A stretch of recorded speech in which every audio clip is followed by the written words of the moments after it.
Hey, what's up YouTube? It's Jason Lucchese and welcome back to the channel. Today I want to talk to you about something really big. I believe that there's a foreclosure crisis on the horizon with the expected 20 to 30 million individuals that are going to be unemployed here very soon. We're already talking at 6.7 million people that are going to be unemployed. The main reason why I'm coming to this conclusion and the reasons why you should also be thinking about this too is there cannot be a foreclosure taking place right now. So somebody cannot be taken out of their house. An auction cannot happen. But once everything settles and everything goes back on track, the foreclosure process is going to continue and go into effect, meaning that it will just pick up and those foreclosures where people were behind are going to be expedited and they're going to go through. So what does this leave? This is going to be a bigger problem in my opinion compared to 2008. This is going to bring opportunity for you as a real estate investor to talk to homeowners that are behind on their mortgage payments and see if they would be interested in doing what's called a short sale. And we're going to hop into that here in just a second. I'm going to take you inside to my office. I've got a few things that I want to share with you, important key points that you're going to need to know if you want to have a successful outcome, not just for you, but with the homeowner that is going through a very difficult time. I've sat across a lot of kitchen tables, and this is not an easy time for individuals that are definitely out there struggling. This is a big opportunity for them to have somebody come in and have them create a win-win situation.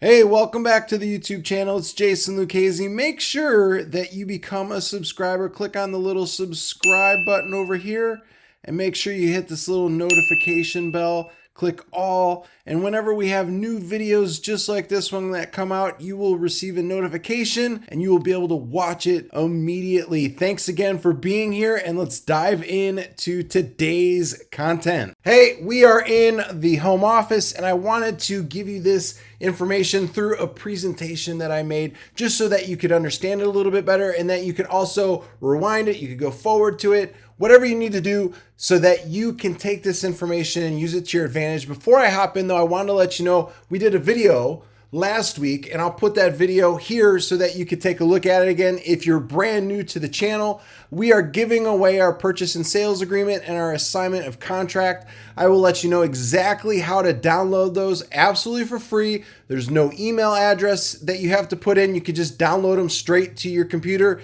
These are the same agreements that we use in our business, so you could use them in yours. All that I ask is that you give us a thumbs up, drop a comment, make sure you're a subscriber, and that's it. And also make sure that your attorney reviews them as well so that you are good to go in your state. So let's hop into this right now. This is best practices for locating pre-foreclosures. I want to let you know that you can't go to some of the locations that I'm letting you know of right now just because of everything that's going on right now with the quarantine and everything that's going on with coronavirus. So the first one is going to be the city clerk's office, which that one as of right now you cannot go into because it's closed.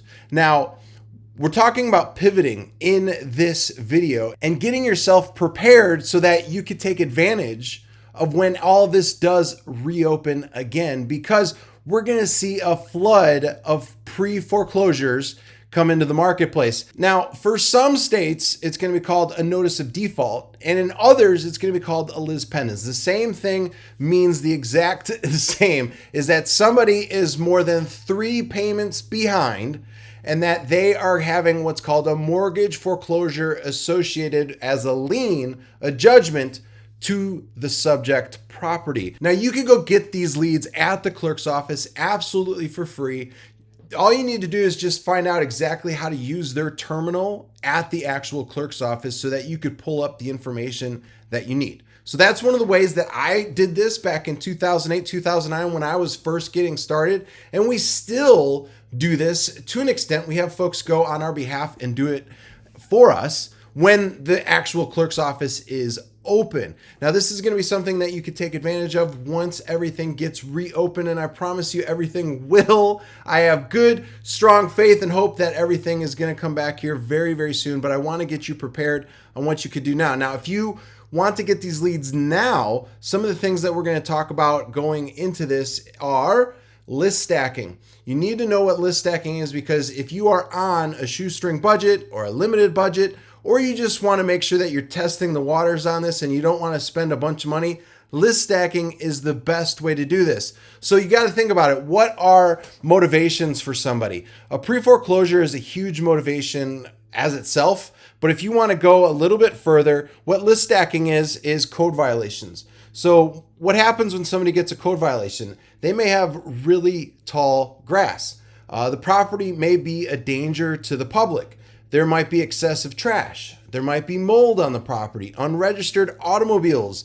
There's a whole slew of code violations out there. So if you wanted to stack maybe pre-foreclosure, tall grass, and excessive trash, those would be 3 great stacks. And that would take a list potentially from 2,000 to maybe 200. And now you're really stacking it to where there's going to be 3 different motivations for that individual wanting to get rid of their property. And sometimes pre-foreclosures, they may not be in a position to where, say for instance, the house is worth $100,000 and they owe $50,000.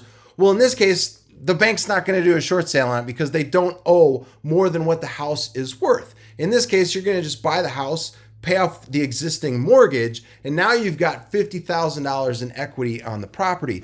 But sometimes individuals that are a little bit older, they let the grass go really tall.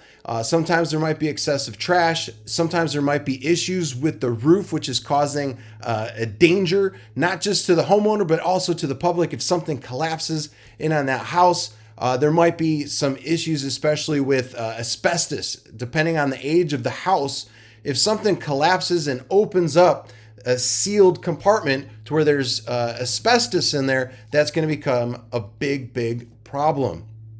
Now, as we go on here, real estate agents, it's a no-brainer. I used to work with tons of real estate agents when I was just getting started with pre-foreclosures, aka short sales, and that's where a lot of my business came from. Agents would get phone calls from people, and I'll tell you this, you could start partnering up with agents. I partnered up with a lot. Now, when I first got started, the cool thing was I was at the clerk's office and there was an agent getting the same exact data that I was getting. So what I did was I turned over to her and I said, "Hey, what are you doing?" And she told me what she was doing. We ended up getting lunch, and she brought one of the other agents in the office that had like 4 or 5 short sales listed already, but she really didn't know exactly what to do. So just from me turning and talking to some agents, it led to a lot, because not only did I get the listings that agent already had, but I came in and spoke to the whole entire Keller Williams office of about 100 agents. After I closed 2 transactions, they wanted me to come in and talk to the agents about this, and it led to a slew of business. So you could do that. I highly recommend networking with real estate agents. They are a huge help, especially during something like this. Work with somebody that is a little bit more creative when it comes to deals like this, because a lot of agents out there just want listings and they just want to be buyer's agents. The other, 10, 20% out there, they're going to want to do these types of deals with you because they see the opportunity, they see the pivot that is going to be needed in order to survive and thrive in a market that is changing just like this one. Now, you could purchase a list. And what does that look like? The best practices for purchasing a list is pre-foreclosure. You want individuals that are 90 days late on their mortgage. You want to find folks that are 125% equity or higher, high interest, adjustable rate mortgages, potentially defaulted second mortgages as well. That's also a very big sign that, hey, the homeowner's in trouble. The second mortgage is already in default. It's only a matter of time before the first becomes a problem as well. Now, for those of you out there that are wanting to get maybe individuals that are in pre-foreclosure, but they have equity on the property, then you could also look for individuals that have what's called high equity or low equity in the property. And you can find those individuals by going through some list providers that I'm going to be talking about here in just a minute. It doesn't always have to be somebody that's upside down on their property. If you want to find folks that have equity in the property, but they aren't sure what to do, that would be an ideal situation for you as well. Now, let's talk about where to buy these individuals. You could go to Realty Track, which we've had great success with. You can narrow them down just like I was talking about with individuals that have different equity spreads in the property, because what's going to be reported on Realty Track is how much is owed from a foreclosure standpoint. What is the mortgage balance? What is the foreclosure judgment against that property? Realty Track has some really good data when it comes to that. I've used PropStream before. You could go there, you could check them out. Now that is a monthly service that you would have to get involved with, but they are a really great platform for leads outside of pre-foreclosure as well. So they have a different variable of leads that you can get. So it's not just pre-foreclosure. List Source, you could go on there, do a one-time purchase, get your leads off of there. And then that's more of like kind of a do-it-yourself type of a list provider. The other one too that I really like, I like the owner of this company. We've been doing business with them for over 10 years now, is yellowletterscomplete.com. They also can get you a ton of different leads on top of the pre-foreclosures. They are one of the most accurate, in my opinion, for getting accurate data and being able to get to the homeowner, being able to have them open up your direct mail pieces and getting a high response rate, because that's what it's all about. And that's what we're going to talk about here right now. So let's talk about best practices for contacting pre-foreclosures. Best practice number one is going to be your direct mail. And what I recommend with this is a 4-week drip campaign. Week 1 is going to be a postcard. Week 2 is going to be a letter. Week 3 is going to be a postcard. Week 4 is going to be a letter. Now, how a drip campaign works is, say for instance, your list starts off at 200 and let's just say 20 people call you. Well, the next piece that's going to go out is going to be the letter, and you're going to send out 180. Now, let's say 30 people call you and you're at 140 for week 3. So 150 people for week 3 is going to go out. And let's say people keep calling, and by the time you get to the 4th week, let's say you're at 100. So 100 pieces will go out. I will tell you, most investors will only do week 1. The money is in the follow-up, and if you have the budget to do it, I would highly recommend it. Some folks do 1,000, 2,000, 3,000 pieces. You don't need to do that many, especially if you're on some sort of a shoestring budget, limited budget, whatever you want to call your budget is your budget. But I would recommend that you figure out what the cost is going to be and you stick with it. Don't just do a 1-week deal. You have to do a drip campaign in order to see a full return on your investment, an ROI. Next up is doing door knocking. Now, when I was getting started, I really didn't have a bunch of funds for myself. So that's why I call it a shoestring budget, because I was on unemployment. Each week I would get $350, and it wasn't really a whole lot, especially after bills were taken into consideration. So I would go get these leads and I would do door knocking. Don't come off the bat discussing the pre-foreclosure, because that's a quick way to get a door slammed in your face. Now, I never personally have done that to where I went off and said, hey, I'm here to talk to you about your pre-foreclosure. That's not a way to do it. The best way to do it, in my opinion, and I will tell you exactly what I say, is, hi, I'm a real estate investor in the area. I wanted to come by, introduce myself to you. I'm purchasing properties in and around this area, and I want to see if you might be interested in hearing if we might be able to do business together and I might be able to purchase this house. That's the best way, in my opinion, to get it started. And then you could start talking maybe down the road as you're 5-10 minutes into the conversation, and let them know that you're able to work things out with the bank as well. And I will talk to you here in just a minute of best practices for what should you do when you get somebody that says, yeah, I want you to buy my house and you need to do a short sale now.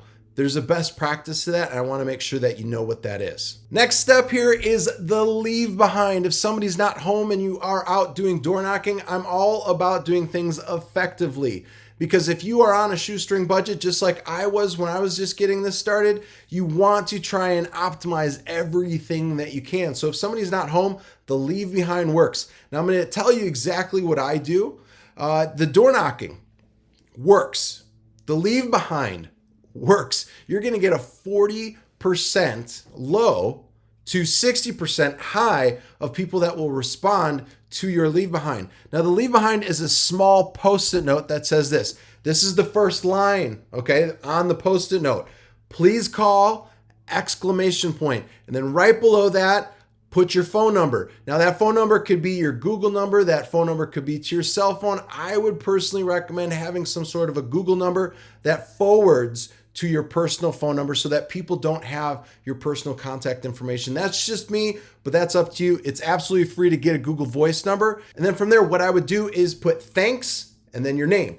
Just your first name. Don't put your last name. Don't let them Facebook you or any LinkedIn stuff. Just put thanks, Jason. That's what I would put because my name's obviously Jason. And that would be the best practice that I would recommend with the leave behind. I'm telling you, you're going to get people calling you back, especially if the folks are still living there. That's why it's important to find out some of the stuff we just discussed with list stacking. Now, the next part is real estate agent. Have a professional give them a call. This is going to help out quite a bit because some folks, they may not feel comfortable talking to you because you're a real estate investor. They may feel much more comfortable talking to a real estate agent. So if you set up appointments, I would always just have the real estate agent go. And that leaves me to best practice for, let's just say you do get involved with a short sale. I would just be an individual that puts together purchase and sales agreement from the real estate agent. I put in my offer, submit that to the real estate agent. I get my proof of funds and I send that over to the agent as well. After that, I'm hands off. I let the agent handle all of the negotiations. You don't want to come off as one of those individuals that is a mortgage foreclosure consultant. That's not what you are. You're just an investor. You're putting in an offer on a property and then just let the agent handle everything else. Just go ahead and give your information over to them. Let them do the negotiations because they are going to work out what's best for everybody.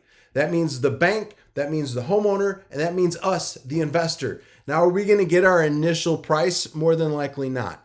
But we will get a counteroffer, and we are the first individuals to put in the offer because agents only submit one offer at a time if they're good agents. And since we are going to be working with those agents hand in hand, they're going to know, hey, I'm going to be able to get you these listings. What I'm going to do is I'm going to give you my offer first. And if they don't accept, then I'm going to go ahead and pull out. And now you at least have an accepted offer from the bank. Hey, if you really enjoyed today's video, make sure you give us a thumbs up. Make sure you become a subscriber to the channel. I'd love to have you here. I'd love for you to get notified of whenever we create new videos just like this. We set out videos Monday, Wednesday, Friday, and we normally get them out right around 3:30 p.m. Eastern. So be on the lookout for that. When you are a subscriber, you'll get notifications of brand new videos just like this one. And I'll tell you what, right now is the best time to become a subscriber because we're going to be sharing some very helpful tips so that you can take advantage and pivot your real estate investing business for what's going on right now in the marketplace. So thanks for joining us today.